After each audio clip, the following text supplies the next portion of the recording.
Hello, and welcome to I Know Dino, the Big Dinosaur Podcast, where we cover news, interviews, and discussions of all things dinosaur. Hello and welcome to I Know Dino. I'm Garrett. And I'm Sabrina.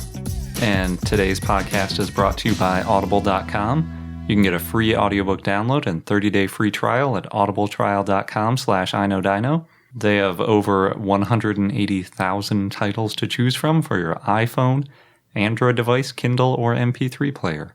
This week we have an interview with Dr. Dave Varricchio from Montana State University, and it's mostly about dinosaur eggs and dinosaur mating, although we talk about a few other things too. Our dinosaur of the day is Raptorex. We have a bunch of news, and if you like what you hear and you'd like to support us, please go to our Patreon page at patreon.com/iknowdino, and you can give us a monthly donation to help us keep this going. I just bought a couple more pieces of equipment. We got a couple microphone tube amps to try to reduce some of the static a little bit more and stuff like that. And then we have hosting fees and things. So every little bit of support helps.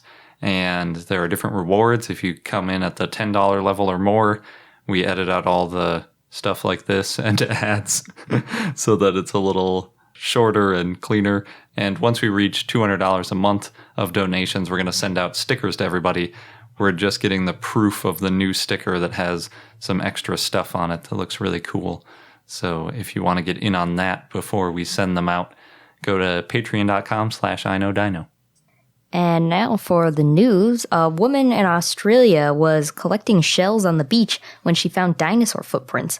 And she was at Cable Beach in Western Australia in the town Broome, which is known for dinosaur footprints on its coastline that are 130 million years old. Cable Beach is a touristy area, and the woman, Bindi Lee Porth, found 6 footprints that probably came from 2 different dinosaurs. And according to Steve Salisbury, a paleontologist from the University of Queensland, he said that these footprints were actually found by indigenous people years earlier. Quote, "The indigenous community knew they were there for thousands of years, but it's great Bindi noticed they had re-emerged because we weren't aware they could be seen again. The coast is a very dynamic environment. If you spend any time in that area, you will see the beaches change dramatically," end quote. So that's pretty cool, and how it's been discovered and rediscovered, and now they've got some paleontologists out there studying it. Yeah, it's nice that they rediscovered them before they went away, because we hear about finds at places like the Bay of Fundy in Canada where they're getting pummeled by big tides and things like that, and before you know it, they get washed away or worn down, and they're no longer really scientifically useful or even easy to see. Speaking of dinosaur footprints south of the equator, there are some new dinosaur footprints that are going on display in the War Memorial Library in Lower Hutt, New Zealand. Apparently, it's the first evidence of dinosaurs from New Zealand's South Island, although there have been a few discoveries from the North Island. And if you're familiar with New Zealand, you know what we're talking about. The footprints were found a few years ago, and they're estimated to be about 70 million years old, and were probably made by sauropods. The scientist who discovered them went through a few processes of elimination to try to make sure that they were dinosaur prints, and they found at least 6 sites along 10 kilometers of coastline near Nelson on South Island where these footprints were located. The footprints will be on display until October 2nd, and on Tuesday, September 20th, Dr. Greg Brown will be there to answer questions about them, and he's the one who discovered them, so it's a good person to talk to. And on Tuesday, September 27th, they're going to have a stop-go animation workshop with dinosaurs for ages 13 to 18. Which that sounds really cool. Yeah, I would love to do that, even though we're way too old. You're never too old. Well, according to them, you have to be ages 13 to 18. Well, I guess. Yeah. They said to make sure to register in advance on the Hutt City Library website if you're interested, so you should go there soon. And there are also upcoming movies and a dinosaur design competition at other local libraries this month if you can't make it to the War Memorial Library. So they're really taking the whole dinosaur thing by storm right now. It sounds cool. Definitely. So next, Daily Dot wrote about artist Woonyang Jung, who has created this beautiful, colorful, happy world where teen witches compete in sports with dinosaurs. And we've shared this on Facebook, and I know a lot of you have been enjoying looking at those images. Each painting shows different dinosaurs doing different sports. So there's one of a Triceratops running track against the teens. There's another with an Ankylosaurus, Pachycephalosaurus, and Hadrosaur playing soccer. There's one with a Triceratops and Hadrosaur doing yoga. And there's also one of a pair of Brachiosauruses holding a pole vault bar. It says something like the tallest pole vault in the world or something.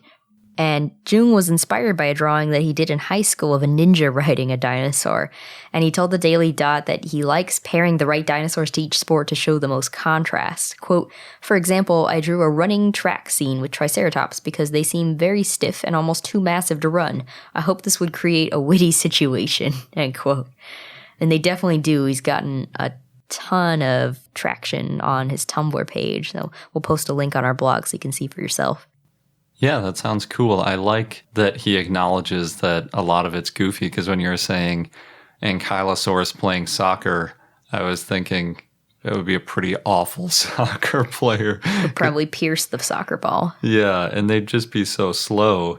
If it was on defense, you could just go around them so easily. And if it was on offense, I don't know, maybe it could camp out for like a good slap shot style hit with its tail or something. But yeah. It's pretty funny. Could make a goal from all the way across the field. That's true. With its tail. Yeah. So there's a lot of cool art stuff going around this week. According to Mashable, the artist Brett Kern sculpts clay dinosaurs that look like balloons. And I loved looking at these pictures. So the idea, according to his website, is to fossilize the movies, TV shows, toys, and games from his youth with his artwork. And some of the sculptures he makes by hand, others are casts from actual inflatables. And he sells his art on Etsy, and right now you can order a T-Rex for $600, a Stegosaurus for $800, or a Brontosaurus for $800. And they really do look like inflatable balloons. They're shiny and everything. Yeah, when I saw those pictures and it said inflatable balloons are actually made out of clay, I didn't believe it, and I went to the link just to make sure it wasn't some clickbaity nonsense. And even after looking at the pictures, I couldn't find a single one that didn't look like it was an actual inflatable. So they're super well done. Yeah, I'd love to see one up close. Yeah, they're really cool. Next, according to Telegraph, game developer Platonic Games is working on an open-world 3D platformer called Yooka-Laylee, but spelled differently. It's Yooka-Laylee. It's actually the names of the two characters, the main characters. So the game's similar to Banjo-Kazooie, if you remember that game at all. Those are two characters, and although sometimes you could join them and they go on this adventure together. And this game is made by some of the same designers as Banjo-Kazooie. I loved Banjo-Kazooie. Me too. Especially when you were the bird carrying the bear on your back. Yeah. And it was like huffing and puffing. That was my favorite part. Yeah. So the main characters in this game are Yuka, a chameleon, and Laylee, a bat. But there will also be a polygonal dinosaur character called Rextro64, which will guard a playable retro arcade machine hidden in each level. And that character looks pretty cute. We're going to have to get that game. Mm-hmm. That sounds really fun. I don't think it comes out until next year. I hope it's on PC. Yeah, I'm not sure of the details. They did have a Kickstarter a while back, and apparently Rextro64 was something they kind of had like in their back pocket to drive the Kickstarter, but then they were funded immediately, so they kind of released news about them later. Or if not Rextro, maybe something else. I can't remember the details. So next, Prince William and Princess Kate were on a tour to Cornwall, England, and they had to make a slight change of plans when weather forced their helicopter to be grounded. They ended up visiting the Eden Project in Cornwall, and the Eden Project, actually, there's one of our Twitter followers, Chris. Thank you, Chris, has been tweeting us some awesome quotes and pictures and links of the Eden Project. And it is an educational charity. It has the world's largest undercover tropical rainforest, according to ABC News. So at the Eden Project, the prince and princess, they were greeted by a baby dinosaur from the Dinosaur Uprising exhibit. And there's a few pictures of them petting the dinosaur, which I believe is of a baby Mutaburosaurus.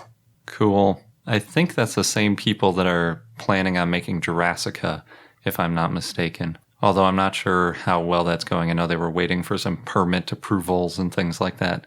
Sounds cool, though. Yeah, the Dinosaur Uprising exhibit sounds awesome. Yeah. Next up, a listener on Facebook sent us a note to watch Milwaukee Blacksmith, which I had never heard of, even though I was born in Milwaukee. It just started this summer. Oh, okay. It's a pretty interesting show. It's kind of in the format of one of those like Orange County Choppers or whatever, where it's a family making things out of metal, and It's basically this blacksmith, and the episodes that we saw, it was 4 of his children, 3 sons and a daughter, all in their late teens, early 20s, and they're kind of learning the trade so that eventually they can take over the business, and they all work on these projects together. Yeah, and they said a lot of the projects are stuff like railings and things like that. That's what people want to pay money for, I guess. And half of the first episode we watched was a railing, and then the other half was making a big steel T-Rex for a museum in Kenosha, Wisconsin. And they were going to get paid $25,000 for it. So they were going through all the details of how they were going to make it and make sure that it could stand upright. And they were running into the problem of, well, if you put too much weight on the legs, it's going to like collapse the structure because it doesn't have the muscles and tendons in it that would normally hold it together. So it was really fun to watch. At first, I wasn't sure because it's a reality show and I'm not usually big on them. But with the dinosaur aspect of it, it was really cool at seeing how they put the whole thing together and the complications and how they solved the problems. It was neat. Yeah, so if you want to check it out, it's on the History Channel. You can go online, and the episodes with this steel T-Rex are Tour de Forge and Jurassic Spark. Yeah, we only recorded the first one, and then there was a to be continued, and we're like, so we went online to get the second one. Mm-hmm. Yeah, it was very fun, so thanks to our listener who told us about it. Yeah, it was definitely worth watching, and now we might have to go to Kenosha to check out that dinosaur place, as well as the Milwaukee Museum. Mm-hmm. So it's been a little while since I talked about the VR dinosaur stuff that's going on, but I just got back to Dinosaur Island working, which is kind of like a little demo short video, but you're actually in it because it's using the game engine to generate all the dinosaurs and scenery around you. And I got it working from some code on GitHub that I'll post in case you have an Oculus Rift and haven't gotten it working. I don't know what the odds of that are, but that was my problem, so it's worth knowing. And it's really fun to play. In the first version, you're in a dinosaur nest with eggs all around you, and the first thing that happens is a dragonfly tries to hit you. I don't like that part. And while Sabrina was playing this, she spent the whole time staring down into the middle of the nest. It just felt very real, and I hate when bugs are buzzing in my ear, and this one felt like it was in my ear. Yeah, with the headphones, it's just buzzing all over your head. Mm-hmm. And then you're supposed to dodge it, but since Sabrina was just staring down, I think it just kept ramming into her. So, yeah, she was a little panicky. And then eventually, what I think is supposed to be a T-Rex marches over to you and starts smelling you because you're in this nest. Mm-hmm.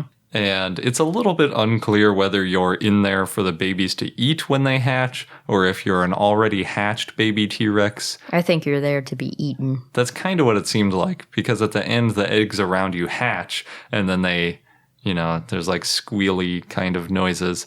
Sabrina was very panicky about this. I think the most of the T-Rex that you saw was like the bottom of the chin, and then you like yelped and looked back down. That was enough. It was there to eat me.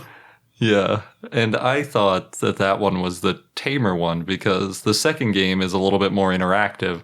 So basically, I guess there's a little bit of a story to this one. There's a spaceship or something that has crash landed in this other world of some sort, and then there's a bunch of grappling hooks that are going up the side of a cliff, and it's made by the same people that made the game The Climb, where you're rock climbing in VR. And basically, you grab onto these 2 handles that are on grappling hook wires, and it slowly pulls you up the side of the cliff. But there are pterosaurs all over the place, kind of dive bombing at you. And Sabrina got sort of close to the very first pterosaur and then freaked out and couldn't play it anymore. Well, I'm also afraid of heights, so then the pterosaur's coming for me, and I'm trying to look away, but then you look down, and then it's just sheer cliff, and... Yeah, so if you looked up or to either side, there are pterosaurs, but then if you look down, it's actually really pretty below you. So I was trying to convince Sabrina to look down, because there's a bunch of water, and it's like all Jurassic looking with lots of plant life. And all I saw was the drop. yeah, you didn't even look all the way down either. Didn't have to. You're probably... Palms got sweaty. Yeah. Started feeling nervous. You're probably about 500 feet, maybe 1,000 feet above the ground in the game. But it looks really cool. I thought it was beautiful. And then along the cliff, there's also all sorts of little flowers and plants and things that look pretty and are interesting. Or terrifying, depending on who you are. And then once you grapple all the way up after going by a nest where the pterosaurs are really freaking out at you, and then there's a big one at the top that really doesn't like you either, you can stand on the top of the cliff, and there's a really pretty scene around you, including what looks kind of like a Camarasaurus right in front of you. But unfortunately, even though there's lots of cool stuff in the distance, including other dinosaurs running around, you can't move around or do anything once you reach the top of the cliff. But since the game is free and you can play them now, even if you don't have the developer's kit edition of the Oculus Rift, it's definitely worth playing, and I recommend it to everybody. What do you think, Sabrina? I don't know. Maybe not to everybody. I recommend it to everybody who doesn't get all panicky with VR. And then the last piece of VR news is available both on Rift and Google Cardboard, and I think just about every kind of VR, because they released it through the Jaunt program, which I think is pretty much on every VR platform that's around. And it's a video about Dreadnoughtus that's narrated by Dr. Ken Lacavera. It starts at Drexel's Academy of Natural Sciences, where Lacavera gives some background about his find, and Sabrina said, oh, this is more my speed. Yep. When we looked at it, but then there's like a model of a dinosaur, and when we were in the museum for real with the model right there, she was totally fine with it, because it's just a carnivorous model, but in VR it was freaking her out a little bit. It looks like it's going to come after me in VR for some reason, and it was glowing a little bit. I guess you were traumatized. They highlighted it so they knew what you were talking about. Yeah. I didn't need that. After a little bit of background, it transports you to Patagonia near where the fossil was found, and then it shows you all the bones in 3D around you, which Sabrina also didn't like. It was fine until the femur was coming for me. They're all coming for you. And eventually they combine all the fossils into the Dreadnoughtus, and then it walks around you in a big circle, and it plays videos around you too, so you kind of like spin in a circle. I really like that. The Dreadnoughtus is too big to want to deal with me, so I can just look at it from a distance. Or even it got somewhat close, but it didn't. Well, but close enough. And it wasn't even trying to look at me because it didn't even notice me. It's probably like 100 feet away. But anyway, it's really cool. My favorite part was that after the Dreadnoughtus kind of marches around you and they show what it looks like with its muscles and then with its skin on, they put the Dreadnoughtus on half of a balance and other animals and objects on the other side for comparison. And it's a really good way to visualize just how large Dreadnoughtus is, especially compared to other things that you might have seen in person. It's definitely worth checking out. If you don't have Google Cardboard, but you have an Android phone, and I think Google Cardboard is on one of the iPhones now, if I'm not mistaken. But in any event, it's pretty easily accessible. Most Android phones can do Google Cardboard. You just have to buy a Google Cardboard thing, which is kind of like a little Viewmaster that you self-assemble with some simple lenses in it. And I think they're only like 10 or 15 bucks. So I would recommend it. There's lots of cool stuff to watch in it. And YouTube has a bunch of new stuff too. Yep, I enjoyed that one. And the Saurian game results for the backer-selected dinosaur are in. So now in addition to the T-Rex, Triceratops, Dakotaraptor, and Pachycephalosaurus, there will be future editions of the Ankylosaurus and Anzuwili. Apparently, it was a little bit of a runaway with those two winning. Ankylosaurus got about 50% of the vote in a three-way race between Ankylosaurus, Anatotitan, Anatosaurus, Edmontosaurus, whatever you want to call it, and Denverosaurus. And it sounds like the game developers and a lot of the fans wanted Anatosaurus/Edmontosaurus to win, but Ankylosaurus won, and I'm very happy about that since it's my favorite dinosaur. Even though I realize that playing as Ankylosaurus probably won't be quite as fun as... This one won't be able to play soccer. It won't be able to do much. I don't really know what it'll be like, but I really want to be able to swing that huge tail and hit stuff. That's really the whole goal there. And Anzu Wiley won in a pretty big landslide with 2/3 of the vote compared to Ornithomimus with only 1/3 of the vote. So, yeah, that makes sense. Yeah. And they only called it an ornithomimid. I don't even know if they named a specific ornithomimid. So it doesn't sound quite as compelling. And Anzu Wiley's supposed to be able to mimic calls of other dinosaurs to mess with them, which sounds like a lot of fun. But the Denverosaurus, Edmontosaurus, and Ornithomimid that didn't win are still going to be in the game. They're just going to be in there as AI things. So you'll be able to chase around herds of Edmontosaurus as a T-Rex, which I'm excited about. Sounds cool. Yeah. And eventually that'll be in VR too, which will be awesome. I don't think you're going to want to play it in VR. I don't think so either. I think even if you were playing as a T-Rex, you might be scared just by what you were. Probably. I could see that. That's funny. So now we're going to jump into our interview with Dr. Dave Varricchio, who is a paleontologist at Montana State University in Bozeman, Montana, where he both teaches and does research. He has found new information about Troodon, and he's one of the world's leading experts on dinosaur reproduction, which is why we really wanted to talk to him. And Sabrina's going to jump in halfway through the interview, so don't get startled when she pops in out of nowhere. So the first question we always ask is, do you have a favorite dinosaur? I feel it should be Troodon since I worked on Troodon so much. So I do say it's Troodon. I have Troodon on my license plate on my car. That's a pretty strong statement if you have a specific license plate. And I feel like I know Troodon well in the sense that I feel like I've done a bunch of different stuff that's involved Troodon. So it's sort of the animal I know best. You know, it's more, I'm familiar with it rather than it's the world's best dinosaur is kind of how I look at it. Gotcha. Cool. Speaking of Troodon, I never know how to say it. I hear Troodon, I also hear Troodon, but I'll go with Troodon since that's what you're saying.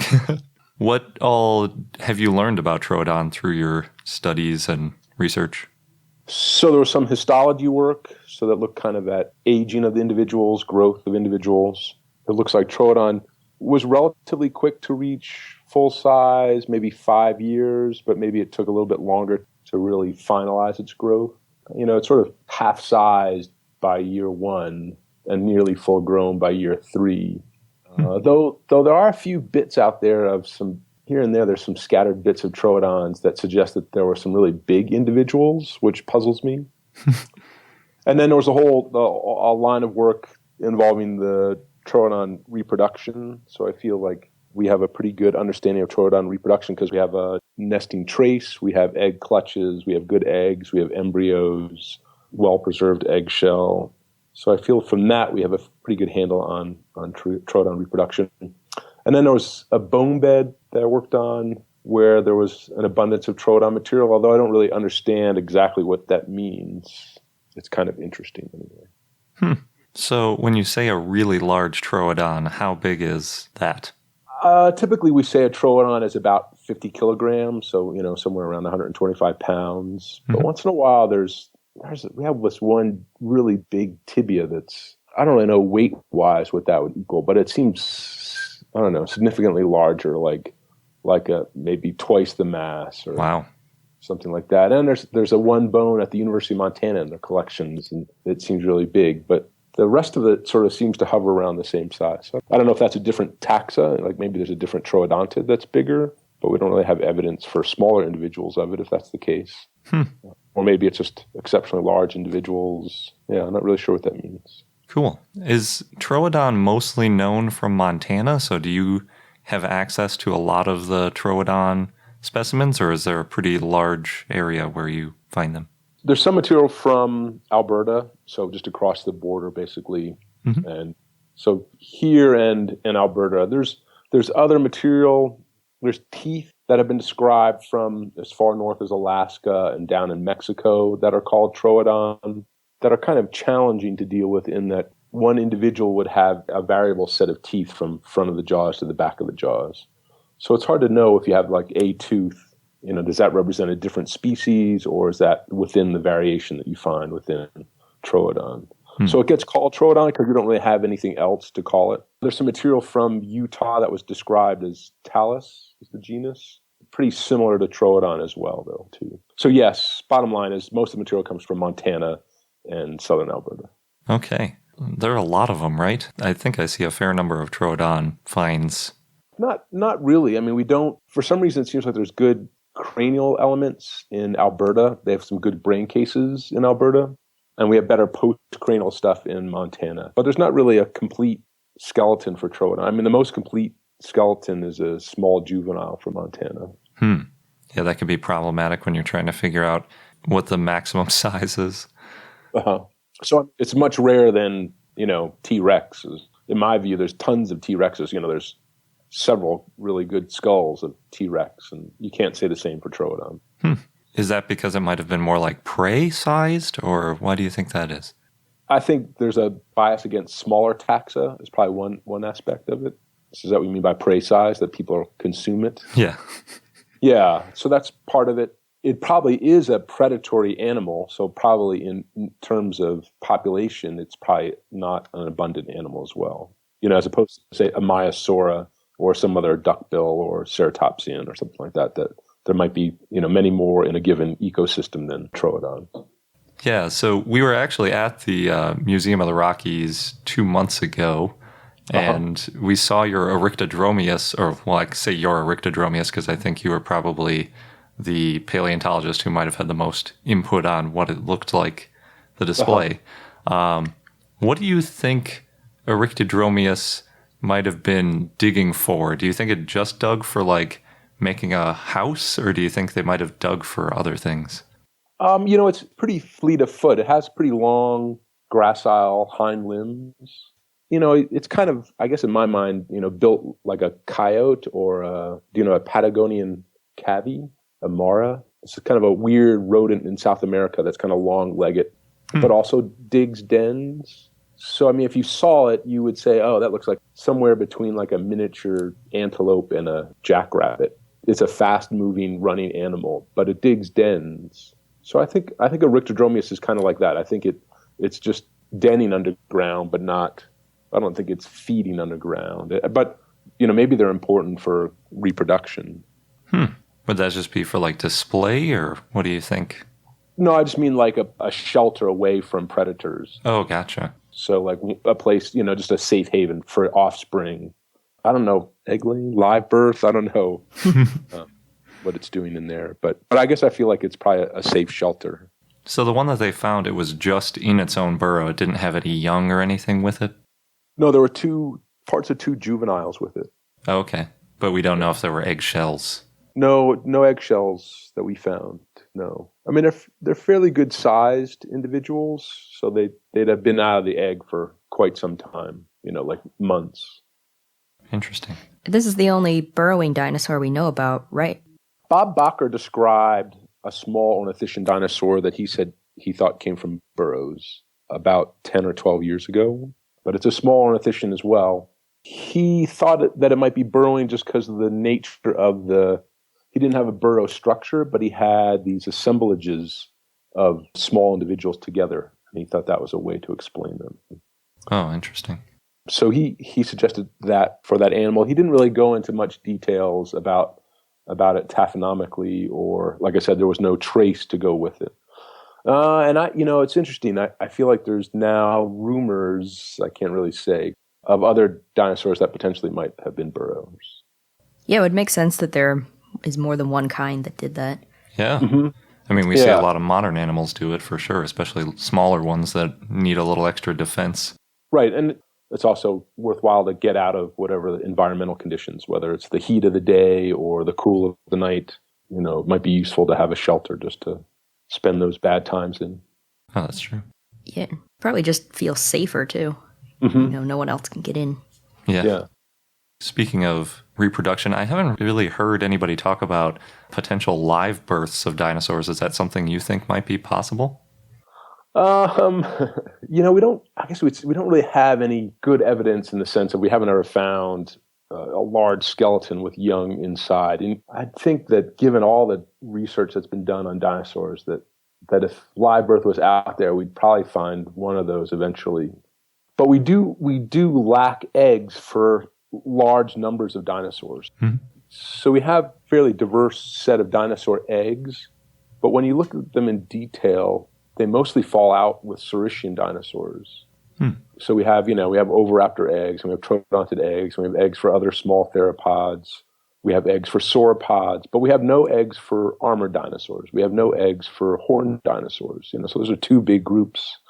And then ornithopods, we have eggs for hadrosaurs, but not any of the basal ornithopods. So there's some big chunks of the dinosaur tree where we don't have eggs. I'm not sure what that means. Does it mean that they had soft-shelled eggs, or they're nesting in a way that doesn't preserve the eggs, or they destroy the eggs? So if they have soft-shelled eggs, once you have soft-shelled eggs, there's sort of the potential to have no eggs at all, I guess. Yeah. So that's what you find among lizards. You can find, like, among lizards, live birth evolves multiple times. And in closely related taxa, there can be one that lays eggs, usually soft-shelled eggs, and then another taxa that has live birth. Would there be any big advantages to having a live birth compared with laying an egg? I guess some of it is that if you have live birth, potentially you are protecting the eggs throughout the incubation period, as opposed to, digging a hole and laying your eggs and then leaving them there. They're subjected to environmental conditions, to scavengers, things like that might come by and raid the eggs. But if you have the eggs internally, then they're protected through that period. Interesting. I was just thinking about how, like with penguins, and it's such an ordeal for them.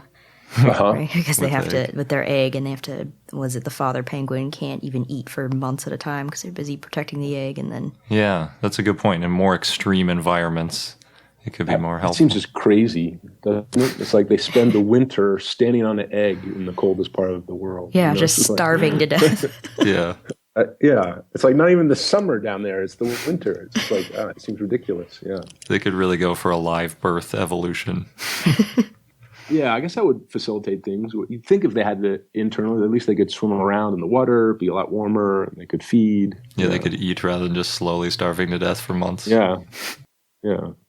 So you mentioned there are lots of different types of dinosaur eggs, and I was looking one day at all the different kinds of eggs that have been classified into the different types, and it seems like dinosaur eggs account for a lot of the diversity of different types of eggs that we've discovered in animals. Why do you think there are so many different structures and shapes and things going on with dinosaur eggs? I don't know. I think that's a really good question, and I agree that I think of dinosaur eggs as more diverse in size, shape, and microstructure and eggshell ornamentation than we have in modern egg layers. So it's really weird, I think, that there's so much diversity. It could be sort of like a World War I plane analogy. I don't know. I see. If you ever look at World War I planes, there's like single wing planes, there's biplanes, there's triplanes, there's even like quad planes. Like there's like weird, they have engines in front, they have engines in the back. They do all sorts of things. And then by the time you get to World War II or later on, like the plane diversity drops. Do you know what I mean? It's sort of like, there's like a more standard plane format. So I don't know if it's like sort of a trial, like there's just seeing what works, and eventually there's some aspects that get pruned from it, or I don't really know if there's a good explanation as to why some of the different morphologies work, relative to other ones. Are they? Because it doesn't seem, in a lot of cases, it seems like, well, they're just burying the eggs in the ground for, this wide diversity of eggs. It's like they're still ultimately just kind of buried in the ground. So I don't really see what they're doing functionally that's different. Oh, interesting. So even with all those different structures, a lot of them are treated the same. Yeah. I mean, there's some diversity when you get into the Maniraptoran theropods, like oviraptors and troodons. Then they kind of do some different things. But the rest of them seem like they're just sort of buried eggs. So I don't really know. I think it's a good puzzle. And it's one of those challenging puzzles because, you can't say, oh, well, it matches this modern taxa. It's like, oh, these are just weird and they're dinosaurs and they're just doing weird things. And so it's hard to know how to interpret them. Yeah. So is it harder with eggs to kind of extrapolate back using modern taxa than it is with other things like, say, lengths of limbs and things like that? Are there not a lot of modern analogies? There's some general tendencies like porosity among modern animals. Low porosity eggs are those that are laid in an exposed nest, like a bird nest typically. Mm-hmm. And high porosity eggs are buried in sediment or vegetation. I think one advantage that eggs have is that you can think of an egg clutch as really a nesting trace. Yeah. That is, that the animal arranged, presumably if you're looking at a clutch that hasn't been modified after it's been buried, but it's kind of hard to imagine how it could be modified too much after it's buried. But presumably it's how that animal arranged those eggs in the ground. So there's some functional aspect that's preserved in that arrangement. And so I think they're kind of interesting that way, both from how the clutch might have functioned, but also thinking about, how the dinosaur dug the hole and then placed those eggs in that arrangement. It's kind of an interesting puzzle too. Yeah, because you have some very large dinosaurs laying relatively small eggs into a hole. Yeah, and a lot of them are arranged in a single layer, not, like a crocodile or a turtle digs a hole and they kind of just sort of empty all the eggs into that space and they're kind of piled on top of one another. But a lot of dinosaur eggs are more arranged where it's like, you take 6 eggs and you dig a hole and lay them all flat in that hole, not pile on top of one another and then bury them. And that seems hard. It's like, how does a sauropod do that? I don't Yeah, it'd be interesting to watch. Yeah, especially because one of their eggs is so small compared to their body. Yeah. Even just compared to like a single foot on a sauropod. Yeah. So they nudge them around with their heads or pick them up in their mouth or, I don't know. It's an answerable question, but it's kind of interesting to ponder. Yeah. Definitely. And you, I think, had published, I think you were on this paper, about how sometimes they bury compost or things like that to kind of regulate the temperature of the eggs while they're buried. No, that wasn't me. Oh. I think Jack Horner talked about vegetation. Vegetation doesn't really preserve well with eggs. The two are kind of opposed. The one, rotting vegetation produces acidic conditions. Acidic conditions dissolve away eggshell. We don't have much evidence of vegetation with dinosaur eggs. And that doesn't necessarily mean that they didn't use it, but maybe it's, we're seeing the eggs that are preserved without it, if that makes sense. Yeah. It could be a preservational bias that we're sort of seeing eggs where animals didn't use vegetation. Yeah. Are there any modern animals that bury their eggs like how dinosaurs do? In like a single layer? Yeah. There are desert tortoises kind of do that. They sort of arrange their eggs on a flat surface rather than piling. They don't lay very many eggs. It's only like 4 or 6 or something like that, as opposed to like a sea turtle that lays 100 eggs, all piled on top of one another. But dinosaurs are kind of more in that number, right? It's usually like 8 or so. Some are relatively small. Some of the sauropod nests down in South America, I think, have had 20 or maybe even 30 eggs. Wow. That's a lot. And did those all belong to one? Well, there's some debate, it's from a Wakamoevo, where they have tons of clutches, and some of the clutches may be superimposed on top of one another.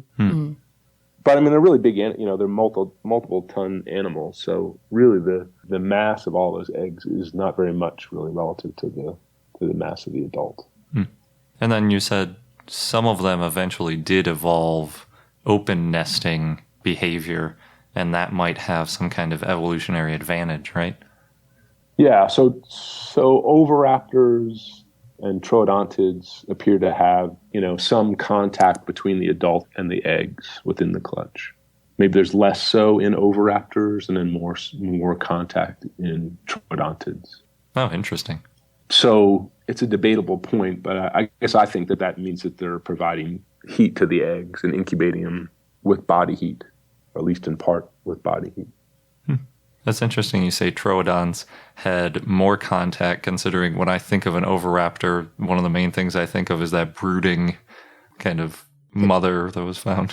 Yeah. But, the adult sort of sits with its feet, it's kind of like a donut arrangement of the eggs. Mm-hmm. And the eggs are arranged in usually 3 levels. So there's sort of eggs on top of eggs on top of eggs in a donut-like ring arrangement. With the adult's feet are within the center, and then the animal's kind of draped on top of the upper level of the eggs. So really, those lower level eggs, their one end is kind of exposed in the donut hole. But for the most part, they're buried in sediment. They're not really fully exposed. I mean, can you imagine? I mean, I guess you could argue that that's just how they got buried, but I can't imagine that you could preserve them otherwise. Basically, if you're stacking cylinders on top of cylinders, to me, they have to be buried when the animal's sitting on them. I can't imagine that you could arrange Coke cans, in a 3-leveled arrangement without sediment packing it in. So I think they're fairly buried, and the porosity of the eggs is consistent with that interpretation too. So the actual amount of contact between the adult and an individual egg is not very much, really. But troodon had a slightly different nest? Yeah, troodon, like oviraptor, has these elongate eggs, but troodon eggs are planted more upright in the ground, and so they're kind of more compact in their arrangement, and so the upper parts are all exposed, but in a tight configuration where the belly of the animal presumably could sort of rest on top of all of those egg tops all at the same time. Interesting. And then some of that may carry over into some of the enantiornithine birds, so some of the birds of the Mesozoic have also upright arrangements of their eggs. I was just thinking about like the thickness of the eggshell and how careful you would have to be on how much weight you could put onto them.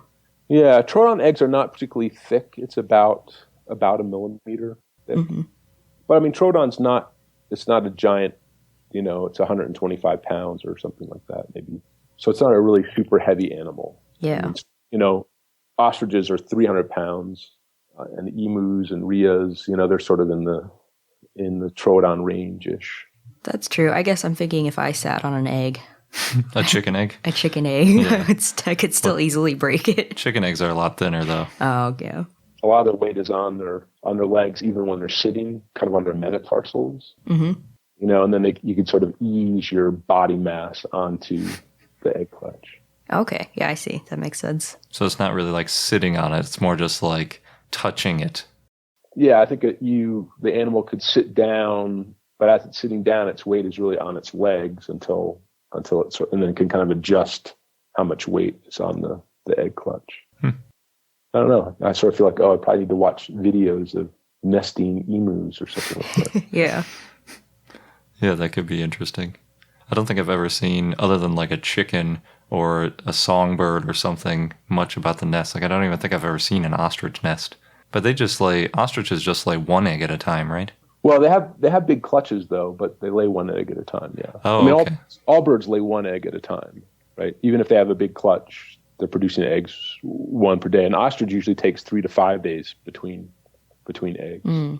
So with burying the eggs, you would have to have an open area and then kind of hang around it for a week or two while you laid eggs before you could rebury it. So, yeah, I mean, I guess that would be the case if that was true. I don't, primitively, animals lay eggs in mass, like crocodilians and most reptiles and stuff. So I guess I would presume that most dinosaurs would be laying their eggs in mass, that they would lay all their eggs at the same time. And then it's only when you get into Maniraptorans where we get this iterative laying. And that's really where you get a really big jump in egg size relative to adult size. So like an oviraptor egg is about the same size as a Maiasaura egg. But, a Maiasaura is, 2 tons, and an oviraptor is, 200 pounds or something, or 150 pounds.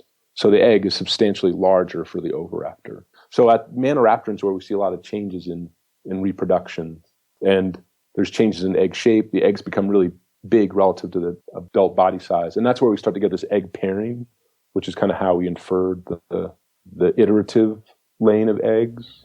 What is egg pairing?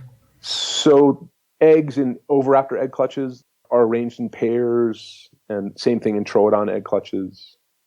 It's kind of hard. You can't always see it in every egg clutch, but in good clutches, you can see this egg pairing. So from that, we proposed that Troodon and oviraptor were laying eggs, like basically had reproductive tracts that were functioning like a bird's. They were producing eggshell microstructure like a bird, and they were laying eggs, 2 at a time.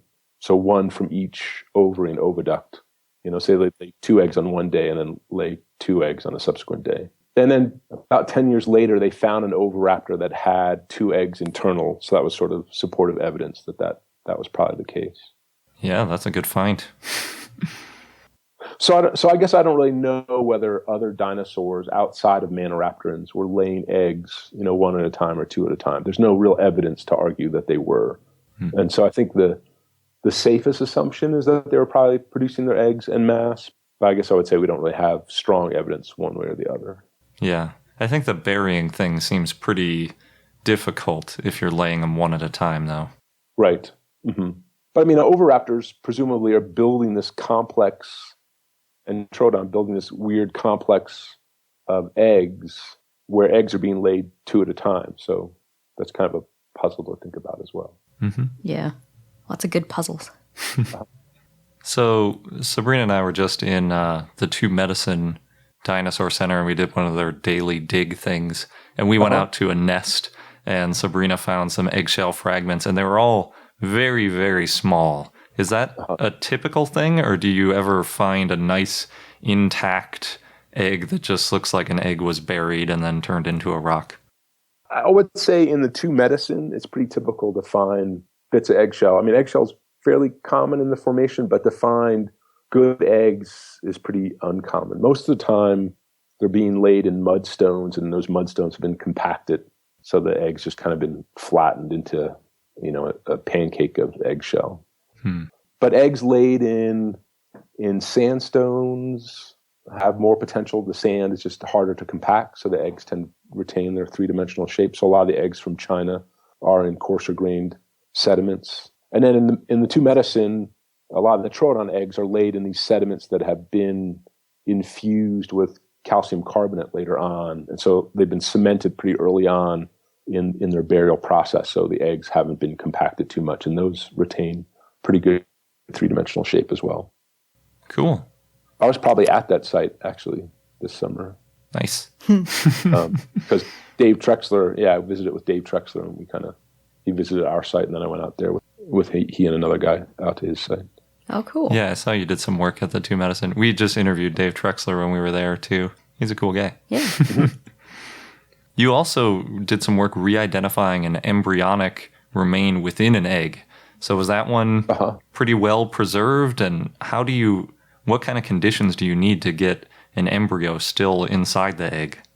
Ossification, so bone formation in embryos, actually takes place pretty late in development. So you really have to get an egg that's buried more than it's supposed to be, pretty late in its history. So I feel like it's almost surprisingly that we don't have more embryos, though. So I don't know if there's something about the chemistry of the rotting of the internal parts of the egg that helps to break down bone. I'm kind of surprised that we don't have more embryos, really. But we don't have very many. Yeah, because to me it seemed like if you had an egg and the egg was preserved well, that whatever was in the egg would be preserved well. But I guess, like you say, maybe it's too acidic or something or other, and then that makes the bones not stick around. Although if it was acidic, then the egg probably wouldn't be there either. Yeah. I don't really know how that internal environment works. But you can think, though, if it takes 100 days for the egg to develop, if it dies in the first 75 days, you're not going to see an embryo because it's not going to have an ossified skeleton. So it's really that last quarter of development that you might, see the bones. Okay. So it really kind of has to be a late stage embryo before you see good bones. So you really kind of, it's a fairly narrow window in that development. But you'd think for the, like the thousands of eggs that come out of China that we'd have more embryos. That's true. But maybe it's if you get that far along, the odds of you surviving are better than if you don't, if that makes sense. Yeah. Like if you're that close to hatching that there's a high likelihood that you're going to make it all the way rather than die, 10 days short of hatching. Yeah, it's probably not equal percentages of whatever life expectancy, I guess you'd call it. Yeah, I don't know how that works.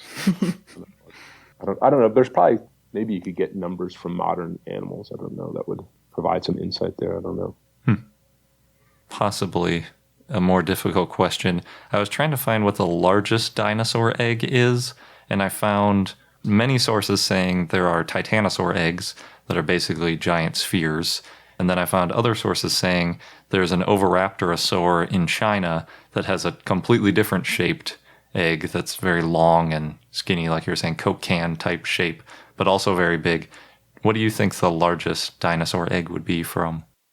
Yeah, I think the two largest ones are they're Hypacrosaurus eggs from southern Alberta and northern Montana that are big round eggs. They're sort of soccer ball in dimensions. Some of the possible sauropod eggs from South America might be that size, but I don't think they are quite that big. I think they're a bit smaller. And then the other one are, these giant oviraptor eggs. The name for the egg is Macroelongitolithis, and some of them are quite long. They're 50 centimeters long. They're kind of like big zucchini in their shapes. They're long and skinny, but their volume is kind of comparable with the Hypacrosaurs. I think they're both up around 4 liters, maybe 4.5 liters in volume. Wow. Yeah, that's a big egg. Yeah. But, it's still not as big as like the elephant bird. Wow. Especially considering elephant birds themselves were not even close to a sauropod. Yeah. Yeah. And then do we know what... So we have the name for the egg, but we're not really sure which oviraptor it came from? The big ones? Yeah. They match in microstructure and ornamentation and shape other smaller eggs that are associated with oviraptorids. And there's a paper coming out. Darla Zelenitsky is writing a paper, I think, with Phil Curry, describing one of the embryos from some of these the Macroelongitolithis eggs. But I don't know if there's a giant oviraptor from that formation that's been named. I mean, there's basically only been one giant oviraptor that's been named. But these big eggs, there's big eggs that are from Korea, from Mongolia, from China, and from Montana as well, Idaho and Montana. We find them in more places than we find giant oviraptor skeletal remains. So presumably there's giant oviraptors running around laying these eggs, but we just don't know more about, who it is that's laid those eggs. That's really cool to think about. Yeah. That seems strange that there would be eggs, but not skeletal remains. Yeah, I mean, it's kind of interesting when you look at the egg, or, it's often an eggshell record. It often doesn't match the skeletal record. I mean, that's kind of the problem in misidentification, right? That, people went to the Flaming Cliffs of Mongolia and they found 101 protoceratops from tiny little animals to big full adults, and they found all these eggs. So they just sort of assumed, well, there's lots of eggs and there's lots of protoceratops. They should go together, right? And that's why they called the first oviraptor that they found on top of eggs, they called it the egg stealer. But so that they, the numbers of eggs don't typically match the numbers in the skeletons. So these formations that we've been working in eastern Idaho and southern Montana, that's where we find Eryctodromius. So Eryctodromius is the most common dinosaur that we find. And then the second most abundant stuff that we find is eggshell, and most of it is this Macroelongitolithis, these giant eggs. But we haven't found, one bone yet for a giant oviraptor. Although there are some giant oviraptor bones that people are kind of working on in Utah from similar age stuff. Cool. So I had one student, that's the student that was Jade Simon. She was working on the Macroelongitolithis eggs from those formations, and she always kind of joked that Eryctodromius might turn out to be like the dinosaur kiwi. Like that these eggs might be coming from that was all tongue in cheek. She didn't mean that seriously. But, Sure. but given if you took sort of like what the record looked like at face value, you said, well, we got lots of this small little dinosaur and we got lots of these eggs, and kind of like, so it must be laying these giant eggs. Anyway. That's funny. Well, thanks so much for taking the time and speaking with us today. Yeah, thanks for your interest. Just wanted to say thank you again to Dr. Dave. We had a really great talk, and we always love talking to paleontologists, so it's good to hear more about his work. Yeah, and clear up some of the things that we didn't know about or weren't sure about, too, was fun. Mm-hmm. I especially like the idea of dinosaurs possibly giving live birth. Yeah. And it'd be fun to see that somewhere along the way. It would, definitely. So thank you again. Before we get into the dinosaur of the day, we have another word from our sponsor, Audible, who is offering a free audiobook download with a 30-day free trial.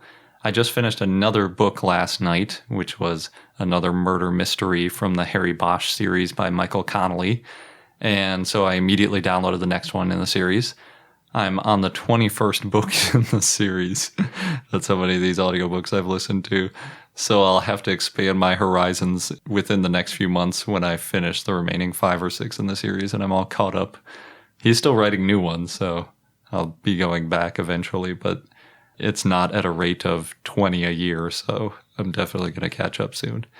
It's been fun listening to them, starting from book 1, which was written in the 90s, and they all take place in the present, so the author was giving a lot of detailed explanation about photographic faxes because they were the state of the art, and then eventually electronic mail. And he always went into a ton of detail about how the technology worked and everything, which was pretty funny listening to, these amazing fax machines and electronic mail.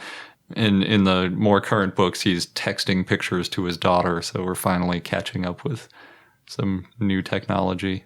So I've had a lot of fun with that series. And our children's book, What Happened to Brontosaurus, is also on Audible, and you can get it for free using our promo code.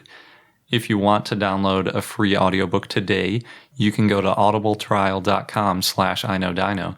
Again, that's audibletrial.com/iknowdino for your free audiobook. And once you're there, you can either search for our book or you can search for any other book that you're interested in. Basically, every audiobook that I've seen has been on Audible, and they have a lot of audiobooks that you can't find anywhere else. So if there's ever a time when I can't find an audiobook anywhere and I check Audible, it's almost always there. So definitely give them a shot if you're interested in audiobooks. Yep, lots of selection there. So now on to the dinosaur of the day, Raptorex, and that name means Thief King. It's a Dubious Tyrannosaurid genus, and the type species is Raptorex kriegsteini. And the species name is in honor of Roman Kriegstein, a Holocaust survivor. His son Henry donated the specimen to the University of Chicago to be studied. Raptorex was described in 2009 by Paul Sereno and others in the paper Tyrannosaurid Skeletal Design First Evolved at Small Body Size. There was also a paper published in 2011 called Reanalysis of Raptorex kriegsteini, a Juvenile Tyrannosaurid Dinosaur from Mongolia. So Raptorex is considered by many to be a nomen dubium because tyrannosaurids tend to change a lot while growing, and there's no adult skeleton to compare it to. It looks similar to a juvenile Tarbosaurus. Also, it was originally thought to be from the Yixian Formation in China and about 125 million years old, but now that's thought to be unlikely. And this specimen was collected illegally and smuggled out of Asia. So Pete Larson, who tried to figure out the origins of the specimen, said that an American businessman bought it from a Mongolian fossil dealer, then sold it at the Tucson Gem, Mineral, and Fossil Show. And Dr. Henry Kriegstein, a fossil collector, bought it. At the time, it was described as a juvenile Tarbosaurus, and he told paleontologist Paul Sereno about it, who said that it was a subadult of a new species from the Yixian Formation. And Sereno published a description, arranged to send the fossil back to China, where he thought it had been smuggled from. And Sereno also said that it was about 6 years old and nearly an adult. If this is true, it would mean that tyrannosaurs started as small animals with a large head, long legs, and 2-fingered hands instead of evolving into giants with those features. But previous evidence found that primitive tyrannosaurs had small skulls and long arms with 3 fingers on each hand. In 2010, Pete Larson looked into the fossil and said that it was probably a juvenile Tarbosaurus and probably didn't come from the Yixian Formation, which Sereno had concluded based on this fish fossil that was found alongside it. And Larson said that it may have come from Mongolia instead for formations that were only 70 million years old, and he also said that they needed, quote, a more detailed analysis of the fossil matrix, including dating any pollen associated with the fossil. Sereno, however, said that he still believed in his original analysis. In June 2011, a detailed second study was published in PLOS One by Denver Fowler, Pete Larson, and others, and they found that the specimen was only 3 years old instead of 6 years old, and that the fossil that Sereno used to date Raptorex, which was this fish fossil, it was of Lycoptera, it was actually bigger than any known Lycoptera and was probably part of an Elamicthiiform fish, which lived during the entire Cretaceous period, so it's unclear how old exactly this Raptorex fossil is. Fowler and Larson and others said that Raptorex was probably a juvenile tyrannosaurid, similar to Tarbosaurus, though it's unclear what genera it belongs to exactly until more is known about tyrannosaurid growth patterns, as well as more information about how old the Raptorex fossil actually is. And if this conclusion is true, then Sereno's hypothesis that tyrannosaurid features were in smaller versions of Tyrannosaurus first would not be true. In 2013, Newbury and others said that the fish fossil, formerly thought to be Lycoptera, that was found near Raptorex was actually a Hyodontid, probably similar to ones found in the Yixian Formation in Mongolia, which lived in the late Cretaceous.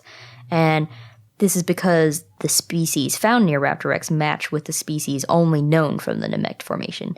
So this means that Raptorex probably came from the Yixian Formation and lived in the late Cretaceous. In 2011, Takanobu Tsuhichi wrote an in-depth description of a nearly complete juvenile Tarbosaurus, which helped to compare other juvenile tyrannosaurids, including Raptorex, and they found that Raptorex and the juvenile Tarbosaurus had some differences, such as Raptorex not having a prominent crest on its upper hip. And this would mean that Raptorex is its own genus, but Fowler, Larson, and others don't all agree on whether or not Raptorex has that crest on its hip, and Larson wrote that there is a quote-unquote subtle crest. Still, the idea that tyrannosaurids evolved their traits at a smaller size seems to remain in doubt. So Raptorex was about 9.8 feet or 3 meters long and weighed 143 pounds or 65 kilograms. It had a large skull, long legs, so it was a fast runner, and 2-fingered forelimbs, and it also had a large brain and a good sense of smell. Yeah, this whole case is a good example of why smuggling can cause big problems, because we really don't know where it came from, because if you're smuggling a fossil out of somewhere, you're not going to give a detailed account of exactly where you found it. Because for one thing, you might want to go back there and smuggle more stuff out of it. And for another thing, it's just evidence that can get used against you and you might get caught and all that. So, yeah, although it is interesting it was originally labeled as a juvenile Tarbosaurus.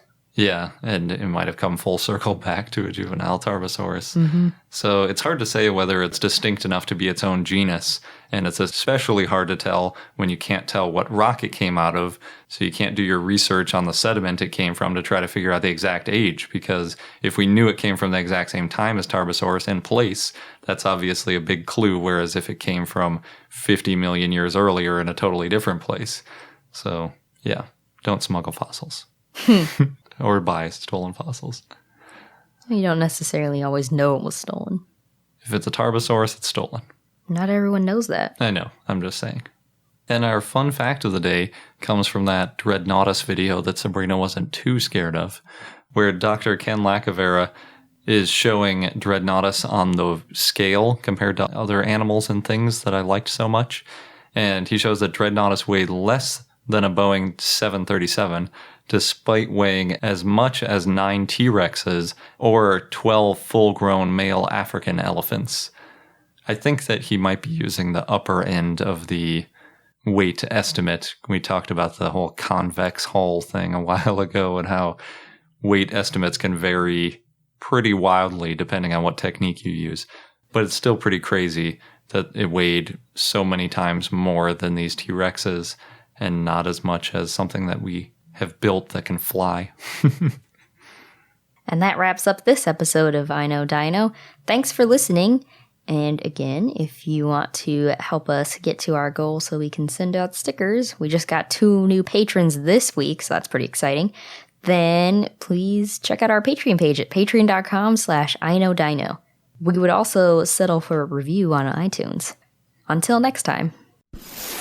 Thank you for listening to I Know Dino. If you have any questions or comments about dinosaurs, we'd like to hear from you at plesiosaur@iknowdino.com. And for more information on dinosaurs, go to iknowdino.com or follow us on Google, Facebook, Tumblr, or Twitter at I Know Dino.